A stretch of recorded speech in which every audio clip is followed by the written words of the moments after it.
তোমার অনেক পড়া বাকি, কিন্তু তোমার পড়তে বসতে মোটেই ইচ্ছা করতেছে না। সো পড়তে তো বসতেই হবে, তাই না? আমাদের তো ভালো একটা রেজাল্ট করতে হবে, আমাদের স্বপ্ন পূরণ করতে হবে। 5টা ট্রিক্স বলছি, এই 5টা ট্রিক্স তুমি ফলো করলে আমি নিশ্চিত ইনশাল্লাহ তোমার পড়াশোনার প্রতি একটু মনোযোগ আসবে এবং তুমি পড়তে পারবা। নাম্বার ওয়ান হচ্ছে নিজেকে একটা টাইম সেট ঠিক করে দেয়া। যখনই তোমার পড়তে ইচ্ছা করবে না কিন্তু তোমার পড়তে বসতে হবে, তখন কি করবা? তখন মনে মনে বলবা 5 4 3 2 1। এই 1 পর্যন্ত এসেই সঙ্গে সঙ্গে তুমি পড়ার টেবিলে বসে কোনো একটা বই খুলে পড়া শুরু করে দিবা। কারণ ব্রেনকে তুমি অন্য কিছু চিন্তা করার সময় দিবা না তখন। এটা হচ্ছে 1 নম্বর স্ট্র্যাটেজি। তাহলে 1 নম্বর স্ট্র্যাটেজি কি? 5 4 3 2 1 বলে আমার যেই কাজটা করা দরকার সেই কাজটা তৎক্ষণাৎ সেই মুহূর্তেই শুরু করে দিতে হবে।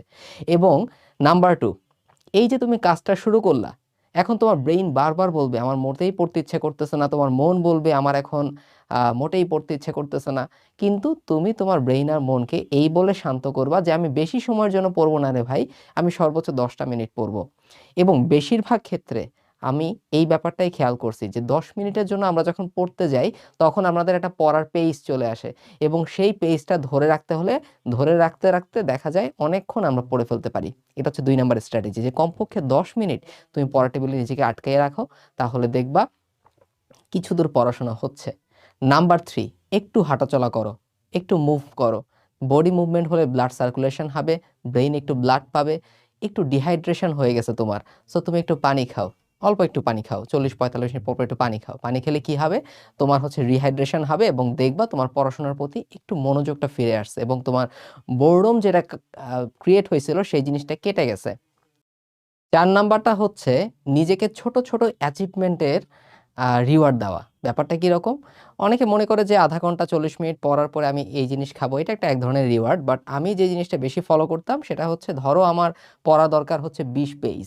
সো আমি একটা ব্ল্যাঙ্ক পেজের মধ্যে অথবা সাদা কাগজের মধ্যে 1 2 3 4 এভাবে 1 থেকে 20 পর্যন্ত লিখতাম।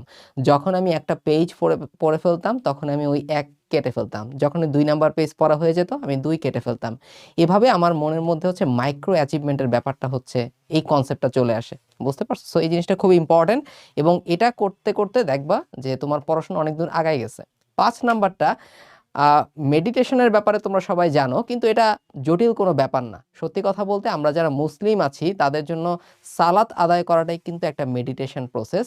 অন্য ধর্মাবলম্বী যারা আছো তারা নিজেদের প্রার্থনাও করতে পারো, এবং সৃষ্টিকর্তার কথা স্মরণ করাটা মেডিটেশনের অন্যতম একটা শক্তিশালী অস্ত্র। সো তোমার যখন পড়তে ইচ্ছা করবে না কিংবা যখন তোমার মনে হবে খুব বিরক্তি লাগতেছে, তখন তুমি 5 মিনিট একটু সৃষ্টিকর্তার কথা চিন্তা করতে পারো, আল্লাহর কাছে সাহায্য প্রার্থনা করতে পারো, একটু সালাত আদায় করতে পারো। তাহলে দেখবা যে বোরডমটা কেটে গেছে এবং তখন তুমি পড়াশোনার জন্য একটা নতুন উদ্যম ফিরে পাবা। তাহলে নেক্সটে তোমরা কোন কোন ভিডিও চাও সেটা কমেন্ট সেকশনে জানাতে পারো। ভালো থাকো সবাই। আল্লাহ হাফেজ।